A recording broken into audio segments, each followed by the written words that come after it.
Good morning friends. आज हम new chapter करेंगे। नेक्स्ट चैप्टर हमारा स्टेट ऑफ मैटर। क्या है? State of matter. What do you mean by matter? Anything which occupy the space is called matter and have volume, है ना, have मास। तो वो सारा सिस्टम क्या है? मैटर है, जिसका अपना स्पेस भी होता है, जो वॉल्यूम को ऑक्यूपाई करता है, अपना खुद का मास होता है, वो सब क्या है? मैटर। पर स्टेट ऑफ मैटर हमने पढ़े थे, कौन कौन से थे? सॉलिड, लिक्विड और गैस। क्या थे? Solid, liquid and gas. Then what is the solid, liquid and gas? ये हमें पता था कि हमारे पास क्या होता है, अगर कॉन्स्टिट्यूएंट पार्टिकल बिल्कुल टाइटली अरेंज थे तो सॉलिड था, थोड़े से लूज थे तो लिक्विड था, बिल्कुल ही लूज थे तो हमारे पास क्या था भाई? गैस। बट उन कॉन्स्टिट्यूएंट पार्टिकल को अरेंज करने के लिए, उनको टाइटली बाउंड करने के लिए या हल्का सा बाउंड करने के लिए हमारे पास क्या होता है भाई? Force of attraction. कि हमारे पास उनके बीच क्या होंगे? फोर्सेज होंगे। तो उन फोर्सेज को क्या बोला जाता है? Intermolecular forces. क्या बोला जाता है? Intermolecular forces. कि हमारे पास जिन भी मॉलिक्यूल से ये मिलकर बने हुए हैं उनके बीच कैसा फोर्स है। अगर फोर्स स्ट्रॉन्ग है तो सॉलिड है, अगर फोर्स वीक है तो लिक्विड है, वेरी वीक है तो हमारे पास क्या हो जाएंगे? गैस। तभी तो हम क्या बोलते हैं? Intermolecular forces of attraction are very strong in the solid, है ना। तो हमारे पास क्या होते हैं भाई? अब आज इस चैप्टर के अंदर हम यही पढ़ेंगे कि हमारे पास ये इंटरमोलिक्यूलर फोर्सेज हैं क्या। भाई इंटरमोलिक्यूलर फोर्सेज हम एक टाइप से ये बोल सकते हैं, क्या है? वंडर वाल फोर्सेज हैं। वंडर वाल फोर्सेज, इनको हम क्या भी बोल सकते हैं? वंडर वाल फोर्सेज ऑफ अट्रैक्शन। क्योंकि हाइड्रोजन बॉन्डिंग तो कुछ ही मॉलिक्यूल्स के बीच होती है। एक लिमिट अमाउंट्स में हमारे पास कुछ मॉलिक्यूल्स हैं, उन्हीं के अंदर हमारे पास क्या होती है? हाइड्रोजन बॉन्डिंग, जो कि एक स्ट्रॉन्ग बॉन्डिंग होती है। सेकेंड, हमारे पास इनके अंदर आयनिक बॉन्डिंग भी नहीं देखेंगे हम, क्योंकि कैटायन अगर एक कंप्लीटली पॉजिटिव चार्ज और एक कंप्लीटली नेगेटिव चार्ज है तो हमारे पास कैसा बनता था? आयनिक बॉन्ड की फॉर्मेशन होती थी, वो भी एक स्ट्रॉन्ग बॉन्ड।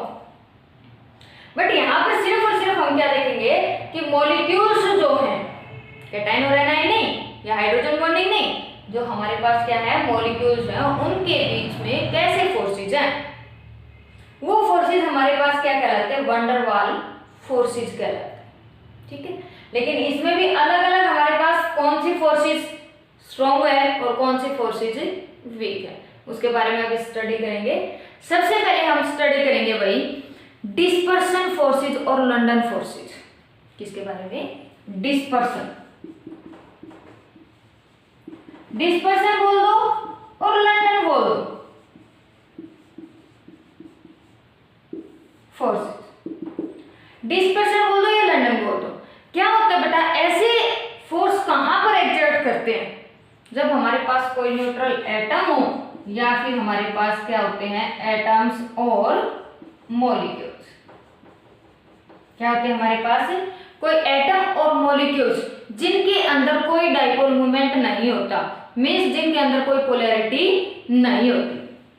फॉर एग्जांपल, अगर मैं कोई ए मॉलिक्यूल ले लेती हूँ, कोई मॉलिक्यूल बी, और दोनों ही क्या है हमारे पास? सिमेट्रिकल। सिमेट्रिकल मींस जिसके अंदर कोई डाइपोल मोमेंट नहीं। तो यहाँ पर क्या होगा? इनके बीच कोई इंटरमोलिक्यूलर फोर्सेज ऑफ अट्रैक्शन है नहीं होगी। फोर्सेज ऑफ अट्रैक्शन नहीं होगी तो हमारे पास इनकी बॉन्डिंग भी नहीं होगी, तो बिल्कुल अलग अलग है, दोनों के दोनों न्यूट्रल है।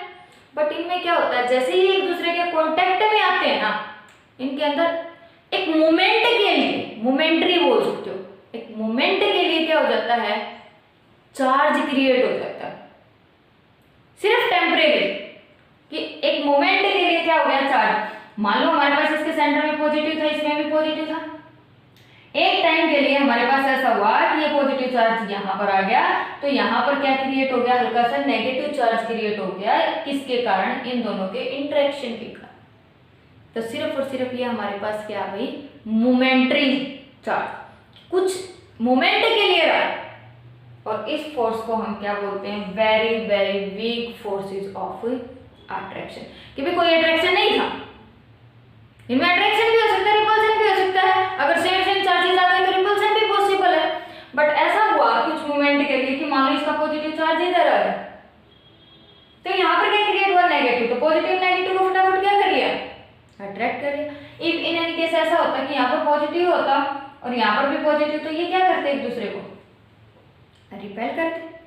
तो भाई एक मोमेंट के लिए जिसके अंदर हमारे पास एक न्यूट्रल है, वैसे तो एटम भी और मॉलिक्यूल भी कोई चार्ज क्रिएट होने की पॉसिबिलिटी नहीं है, बट एक मोमेंट के लिए इनके अंदर कोई चार्ज क्रिएट हो जाता है, तो वहां पर हमारे पास इनको हम क्या कहते हैं, लंदन फोर्सेस, यानी कि ऐसे फोर्सेस जो बहुत ही वीक है। और कहता है जो हमारे पास मोमेंट्री चार्ज क्रिएट हुआ है, यानी कि जो इसकी एनर्जी होगी, इंटरेक्शन की एनर्जी जो होगी, क्या होगी, जो इंटरेक्शन एनर्जी होगी, वो क्या कहता है, इनवर्सली प्रोपोर्शनल टू r की पावर 6। r क्या है, distance between the two atoms और distance between the two molecules. जैसे जैसे डिस्टेंस बढ़ती जाएगी वैसे वैसे हमारे पास इंटरेक्शन एनर्जी डिक्रीज होती चली जाएगी। इंटरेक्शन एनर्जी क्या होती चली जाएगी, डिक्रीज। और साथ साथ दिखाई दे रहा है बेटा r की पावर 6 कि जैसे जैसे हमारे पास मूवमेंट थोड़ी सी भी ये डिस्टेंस इंक्रीज हुई तो उसकी पावर 6 तक हमारे पास इंटरेक्शन एनर्जी क्या हो जाती है, डिक्रीज। तो इंटरेक्शन क्या है, वेरी वीक है, और इसको हम क्या बोलते हैं, लंदन फोर्सेस ऑफ अट्रैक्शन। ठीक है, तो ये था हमारे पास क्या, डिस्पर्सन और लंदन फोर्सेस। सेकेंड हम बात करते हैं भाई किसकी, डाइपोल डाइपोल फोर्सेस की। किसकी बात करते हैं, डाइपोल डाइपोल।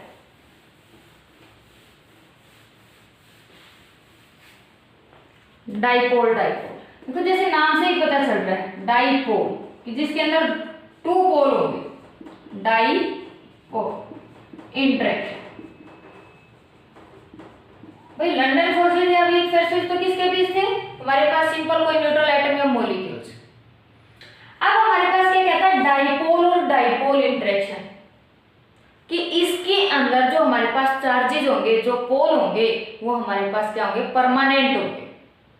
फॉर एग्जांपल हम बात करते हैं HCl और HCl के बीच की इंटरेक्शन। क्या होगा, H के ऊपर पार्शली पॉजिटिव, क्लोरीन के ऊपर partially negative, due to high electronegativity of chlorine as comparison to hydrogen. Same case यहाँ पर भी क्या हो जाएगा, हमारे पास इसके ऊपर पार्शली पॉजिटिव, इसके ऊपर पार्शली नेगेटिव। और ये चार्ज कैसा है, परमानेंट है, इसको तो रिमूव नहीं किया जा सकता। तो इनके बीच जो इंटरेक्शन होगी, इंटरेक्शन मीन्स अब मेरे पास ये HCl और ये HCl है, ये पॉजिटिव है और ये पार्शली पॉजिटिव, ये पार्शली नेगेटिव, ये पार्शली पॉजिटिव, ये पार्शली नेगेटिव। अगर एक नेगेटिव और एक पॉजिटिव अप्रोच कर रहा है तो क्या होगा, फोर्स ऑफ अट्रैक्शन होगा। तो इनके बीच जो इंटरेक्शन होगा वो कैसा होगा, अट्रैक्शन टाइप का। लेकिन अगर ऐसा आ जाएंगे तो यहाँ पर हमारे पास पार्शली पॉजिटिव यानी कि H पॉजिटिव और Cl नेगेटिव, यहाँ पर कैसे आ जाए H पॉजिटिव और Cl, तो नेट रिजल्टेंट क्या रहेगा, रिपल्शन रहेगा। इंटरेक्शन तो हुई बट इसने क्या किया, रिपेल किया। इंटरेक्शन हुई इसका मतलब इसने क्या किया, अट्रैक्ट। अब इसमें क्या कहता है कि as comparison to the London forces, ये फोर्सेज हमारे पास क्या होते हैं, स्ट्रॉन्ग होते हैं। इट मीन जो इंटरेक्शन एनर्जी होगी वो भी हमारे पास क्या होगी, ज्यादा होगी। तो जो इंटरेक्शन एनर्जी है हमारे पास वो क्या होगी, इनवर्सली प्रोपोर्शनल टू r की पावर 3। अब इसमें ये बात ध्यान रखना बेटा, एक तो हमारे पास स्टेशनरी मूवमेंट होता है, यानी कि जो डाइपोल मूवमेंट क्रिएट होगा वो स्टेशनरी के कारण होता है, और एक हमारे पास क्या होता है, मोमेंट्री होता है। मोमेंट्री का मतलब कि रोटेशनल में हो वो, जब हमारे पास स्टेशनरी ना हो कि वो रोटेट करता हो, कि रोटेशनल हो जाए, तब हमारे पास वो एनर्जी क्या हो जाती है, 1/r की पावर 6। सेम ऐसे जैसे कि लंदन फोर्सेस के अंदर होती है। चलिए, तो यहाँ पर हमारे पास क्या होगी, जैसे जैसे r इंक्रीज होगी, ये तो पता ही है, इंटरेक्शन वैसे वैसे क्या होता चला जाएगा, decrease. But these forces, these interactions are the strong interaction then that of the London force. Next है हमारे पास डाइपोल इंड्यूस्ड डाइपोल। ये तो क्या था बेटा, डाइपोल डाइपोल, कि ये भी डाइपोल और ये भी डाइपोल। लेकिन अब हम बात करते हैं किसकी, डाइपोल इंड्यूस्ड डाइपोल। मीन्स एक तो डाइपोल है बट दूसरा डाइपोल नहीं है। यहाँ पर तो दोनों के दोनों डाइपोल थे। तो देखो नेक्स्ट में हमारे पास क्या कहता है, dipole induced dipole. Dipole dipole की बजाय डाइपोल इंड्यूस्ड डाइपोल। अब आपको कहोगे ये भी डाइपोल नहीं भाई, ये डाइपोल है लेकिन यहां पर ये जो डाइपोल क्रिएट हुआ वो इंड्यूस्ड हुआ। मीन्स हमारे पास इफ इन एनी केस में फर्स्ट वाला केस ले लेती हूँ, यहां पर हमारे पास HCl है, पार्सली नेगेटिव और पार्सली पॉजिटिव। बट सेकंड वाला हमारे पास क्या है, न्यूट्रल एटम है। सेकंड वाला हमारे पास क्या है, न्यूट्रल एटम। अब न्यूट्रल एटम है, इसके ऊपर कोई भी चार्ज नहीं है, लेकिन जैसे ही इसके कांटेक्ट में आएगा तो कुछ मोमेंट के लिए इसके ऊपर क्या हो जाएगा, चार्ज क्रिएट हो जाएगा। ये क्या हो जाएगा, पोलराइज हो जाएगा। क्या हो जाएगा, पोलराइज होने का मतलब कि इसके ऊपर कुछ ना कुछ चार्ज क्रिएट होगा। अगर इसके कांटेक्ट में नेगेटिव वाला आता है तो इसके यहाँ पर हमारे पास क्या हो जाएगा, पार्सली पॉजिटिव चार्ज के लिए शेप भी चेंज हो जाएगी। तो यहाँ पर हमारे पास पार्सली पॉजिटिव चार्ज, तो यहाँ पर पॉजिटिव होगा तो यहाँ पर पार्सली नेगेटिव होगा। बट ये इतना स्ट्रॉन्ग नहीं है जितना हमारे पास डाइपोल वाला इंटरेक्शन स्ट्रॉन्ग था। अब इसने क्या किया, एक न्यूट्रल एटम और न्यूट्रल मॉलिक्यूल के ऊपर क्या करवा दिया, चार्ज को इंड्यूस्ड करवा दिया। किसने इंड्यूस करवाया, डाइपोल ने। किसको इंड्यूस करवाया, dipole. Means when a neutral atom और molecules comes in the contact with the dipole, then there will be create the positive और negative charge। मीन्स क्या हो जाता है, डाइपोल क्रिएट हो जाता है। और ये किसके ऊपर डिपेंड करता है, इसकी पोलराइजेबिलिटी के ऊपर, कि ये कितना पोलराइज होता है उतना ही ज्यादा क्या होता चला जाएगा, डाइपोल। तो हमारे पास डाइपोल ने क्या कर दिया, एक न्यूट्रल मॉलिक्यूल के ऊपर हमारे पास डाइपोल को इंड्यूस्ड कर दिया। तो इसको हम क्या कहेंगे, डाइपोल इंड्यूस्ड डाइपोल इंटरेक्शन। अगर हम आर की बात करें तो इसमें भी हमारे पास जो आर है, means distance between the two atoms और मॉलिक्यूल्स आप बोल सकते हैं, या मॉलिक्यूल्स और एटम बोल सकते हैं, मॉलिक्यूल और मॉलिक्यूल्स के बीच बोल सकते हैं। तो interaction energy inversely proportional to 1/r⁶। तो हमने क्या देखा, डाइपोल के अंदर हमारे पास क्या थी, 1/r⁵। तो वो हमारे पास क्या था, स्ट्रॉन्ग बॉन्डिंग थी as comparison to the dipole induced dipole और लंडन फोर्सेस। सेम केस तो डाइपोल इंड्यूस्ड डाइपोल था भाई, आयन इंड्यूस्ड डाइपोल भी हो सकता है। क्या हो सकता है, आयन इंड्यूस्ड डाइपोल। जैसे देखो, आयन इंड्यूस्ड डाइपोल। अब क्या हो जाए भाई, एक तो आयन हो, या तो वो कैटायन हो या कोई एनायन हो, और वो क्या करते हैं, एक न्यूट्रल मॉलिक्यूल के ऊपर क्या क्रिएट कर दे, चार्ज क्रिएट करते हैं। मीन्स पॉजिटिव और नेगेटिव करते। तो उसको हम क्या कहते हैं कि आयन ने इंड्यूस्ड किया है किसको, डाइपोल। ये पॉजिटिवली होगा तो अपने सराउंडिंग में क्या कर देगा, इसके ऊपर नेगेटिव, इसके ऊपर पॉजिटिव, लेकिन कंप्लीटली नहीं, पार्शियली नेगेटिव और पार्शियली पॉजिटिव। तो जैसे डाइपोल ने इंड्यूस किया था डाइपोल को, सेम केस आयन भी क्या कर सकता है, डाइपोल को इंड्यूस कर सकता है। तो उसको हम कहते हैं आयन इंड्यूस्ड डाइपोल। और अगर डाइपोल ने किया इंड्यूस तो क्या कहेंगे, डाइपोल इंड्यूस्ड डाइपोल।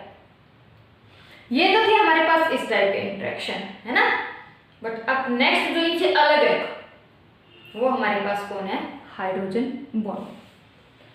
भाई हाइड्रोजन बॉन्डिंग लास्ट उसमें भी आ चुका आप लोगों का टॉपिक के अंदर, है ना, कि last 4th chapter chemical bonding में इंटरमोलिकुलर और intramolecular hydrogen bonding. Intermolecular hydrogen bonding are the strong bonding then that of the intramolecular hydrogen bonding. तो उसके लिए कंडीशंस की रिक्वायरमेंट थी। अभी भी मैंने क्या कहा इस चैप्टर को स्टार्ट करने के दौरान कि हमारे पास सिर्फ कुछ ही केसेस में हाइड्रोजन बॉन्डिंग की फॉर्मेशन हो सकती है, हर किसी के केस में नहीं हो सकती।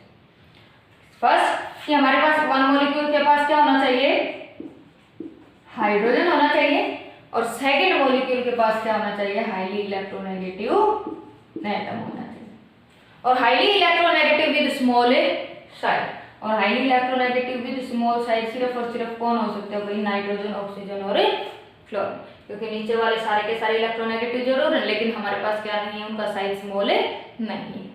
तो यहाँ पर वो लास्ट लेक्चर में हम कर भी चुके थे कि फर्स्ट वाले मॉलिक्यूल का हाइड्रोजन, सेकंड वाले का इलेक्ट्रोनेगेटिव, फर्स्ट वाले का हाइड्रोजन, सेकंड वाले का इलेक्ट्रोनेगेटिव। तो ये हमारे पास क्या बनाते थे भाई, intermolecular hydrogen bond. Same case HF बना सकता है कि हमारे पास वन का फ्लोरीन, सेकंड वाले का हाइड्रोजन, फिर इसका फ्लोरीन, नेक्स्ट वाले का हाइड्रोजन। तो हमारे पास इस तरह से जो बॉन्डिंग बनती थी उसको हमने क्या कहा था, intermolecular hydrogen bonding, which is a strong bonding then that of the other forces of attraction. ठीक है बेटा, यहाँ तक करना, उसके बाद नेक्स्ट स्टडी करेंगे।